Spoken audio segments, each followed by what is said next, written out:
Hey guys, welcome back to another video. I know it's been very long. I have a good reason for that. And wow, it just started raining while I just started filming, so I guess you'll hear some noise in the background. So yeah, my reason for that is, okay, so remember back when I was doing the seatbelt, I realized there was some water leaks in the back of the car, like roughly around here, this area. So yeah, I took it into a shop to get it fixed.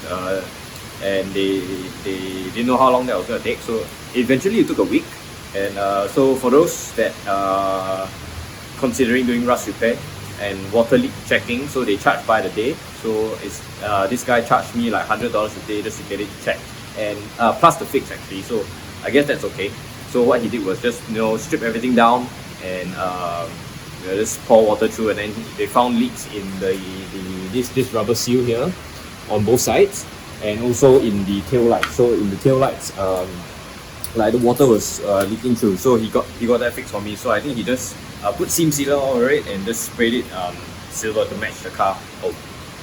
I think he tried going with white, but ended up looking like silver in the end. So yeah, that was a week. And right after that, I took it to the other workshop to get the gearbox checked. So I had this consistent gearbox leak for very long, so replacing the seal didn't work. So I just took it in. They took out the drive shaft and everything. So they found that the gears inside were actually stripped down, so the gears were moving, thus it was moving the seal up and down, so it was creating a gap.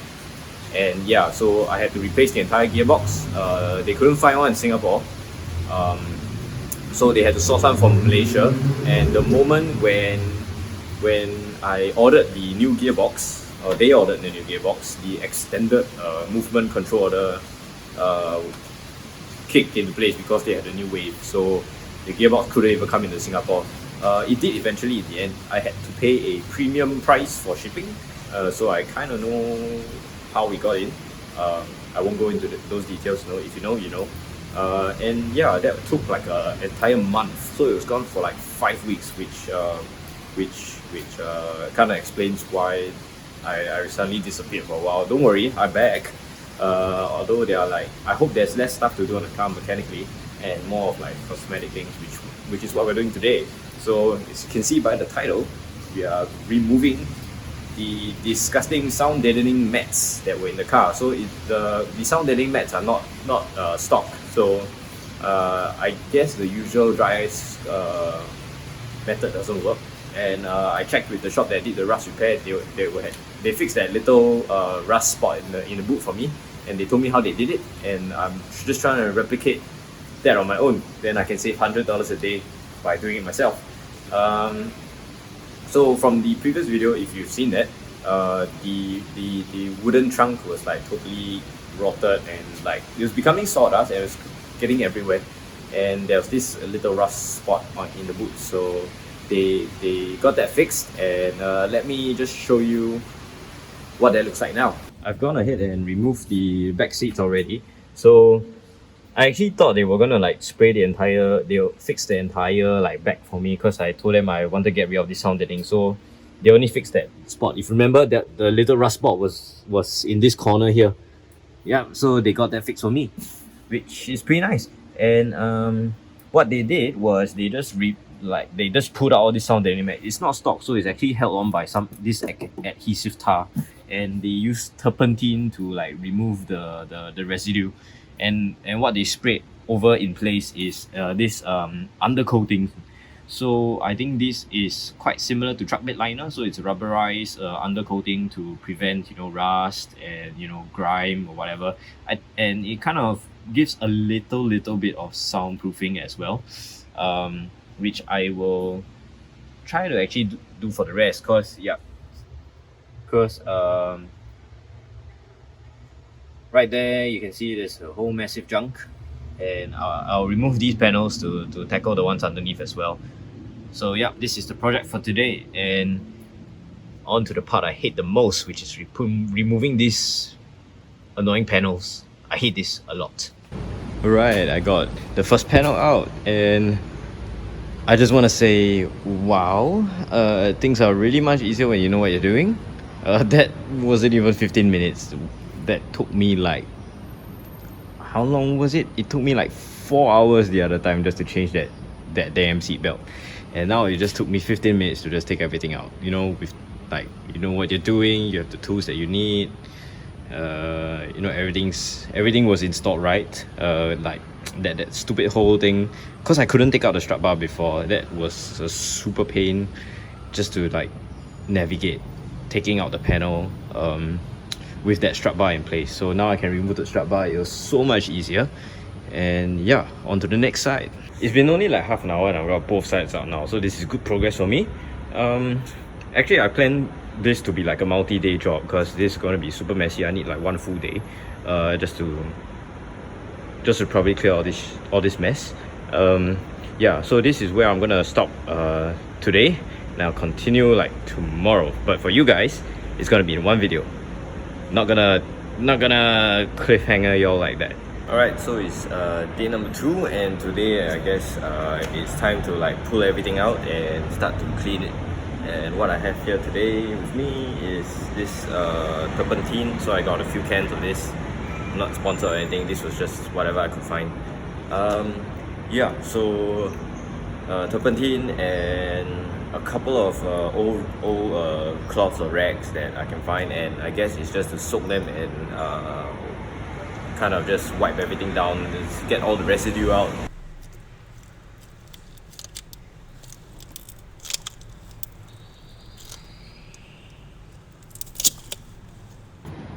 I actually wanted to do this with gloves on, but like, look at this. Like, now you see like how difficult it is to get all this stuff out, and I only remove like that little bit only.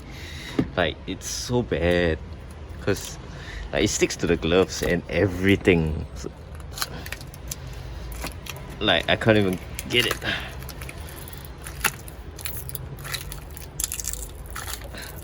Like, gotta give some force to it because it sticks so hard, and then look at this is what happens.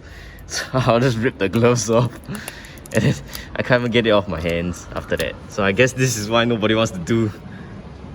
I guess this is why nobody wants to do a job like this, because it's so dirty.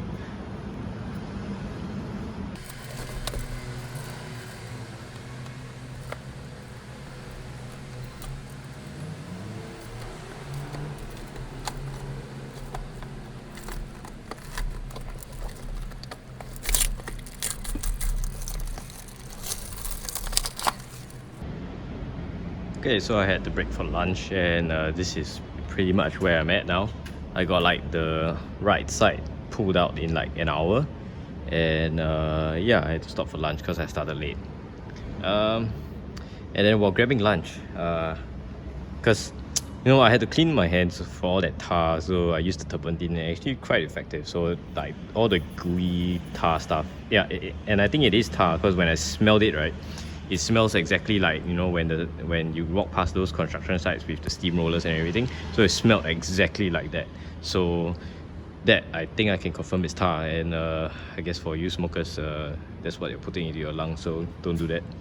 It's disgusting. And while having lunch, I picked up these to try and combat that stuff on my hands. And I don't know whether it's an Asian thing, but if you know, these are, in my mind, these are indestructible. So I picked up a pair of these, and hopefully this will help me with my hands cleanliness thing. So, you know, I can pick up the phone and film stuff, because I don't know how I'm gonna do that with all that tar on my hands. So yeah, this is round 2. Hey guys, so the gloves seem to be holding up. They're not tearing or anything, but yeah, this is how messy they get, and look how sticky this is, you know. And like, it's really difficult to get all the stuff out because just of how sticky all this is. My fingers get stuck together. So imagine doing this with bare hands. So it really sucks. And I guess this is one of the things that I would wish this on my worst enemy. Yeah, because it's really this messy, and like, example, let me just pull off one portion here.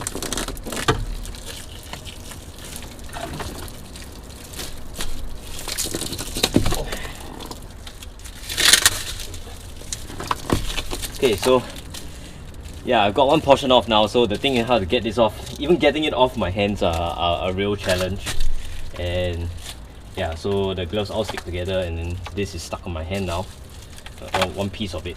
So like, yeah, kind of rip it out, get all the stuff out, and then put it somewhere. So I try and stick it down, but I try and stick it down somewhere, and yeah, just get it out. Then yeah, so all this residue all just gets stuck, and I have to clear all this. Like, I have to deal with all this, and then pull out the next small piece. Yeah, so this will just take some time. I gotta just stop complaining and just get down to it. Alright, so it's been like 3 afternoons and I finally got all the sound deadening out. I'm like battered and bruised now and covered in tar. So the rubber dishwashing gloves actually held up to the task. They actually withstood the abuse of this disgusting stuff. And right, so next up is actually to just soak a rag in turpentine. I don't know how you pronounce it, and then just wipe all of this down and just get rid of all the residual tar. If you don't know what I'm talking about, so I got a rag soaked in turpentine here, and then I'll just wipe on the black stuff. So you see it's kind of melting away at the thing. So I guess you can use like a masking tape or whatever to like you know, get the sticky stuff out. But yeah, this method also works. So you see it's melting away. So I guess I just need to spam more of it and just wipe all this down. And yep, I'll just get to it. It may take a while more, so I'll cut to that to save you guys the bottom. Okay guys, so this is currently where I'm at now. I've done like half of it, like this half. So I'm gonna show you guys like the difference. So this is what I have like currently. So like this is the already clean part. So that I've gone through all of this with some turpentine, and this is the one that has not been. So you can see there's a very stark difference, just how clean it is. Excuse the wiring, it's all hidden behind the panels previously. So yeah, so the goal is to get everything to this kind of level before I actually go and painting it with this truck bed undercoating. Progress update. So it's been like what, 4 weekends now, and because I only work on the car on like Sundays because I work on regular days. And then yeah, so this is a progress. This is taking a lot longer than I expected, but I'm kind of almost done now. So I think the turpentine also just removed the existing undercoating that the shop sprayed for me, and this was originally the rust spot. So you can kind of see where they grounded all the rust out. And yeah, and I'll just spray over this. So what's left is all like this random little bits of all the tar residue that I have to kind of clean up before I like stuff that I missed out the first round. So yeah, almost there now.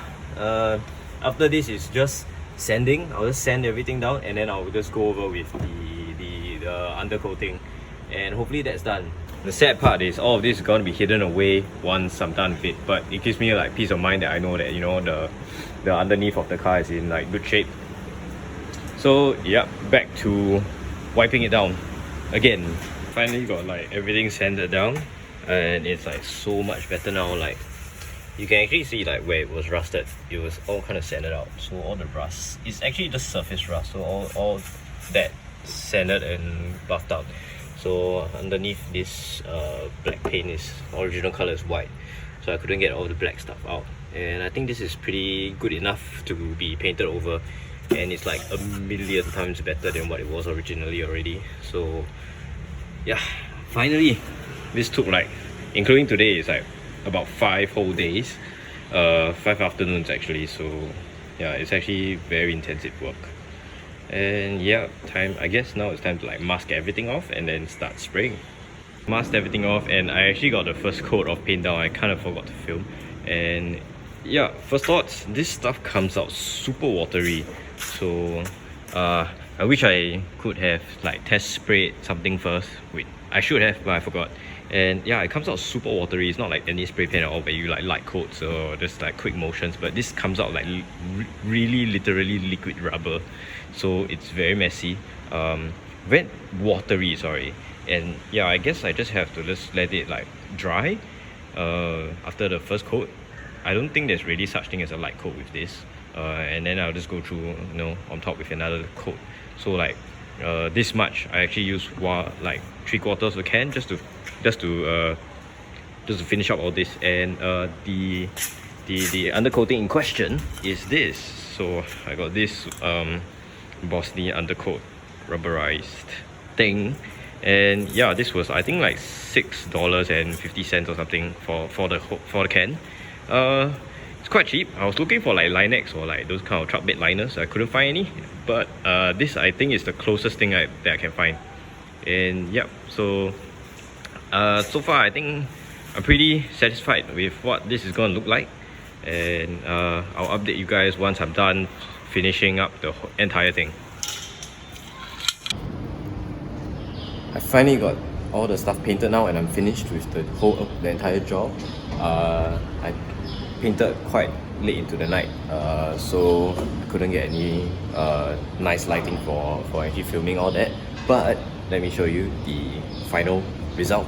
Here's the final result. So you can see it's like a massive difference from like where we started. And yeah, so actually all this is just like 2 coats of that undercoating spray.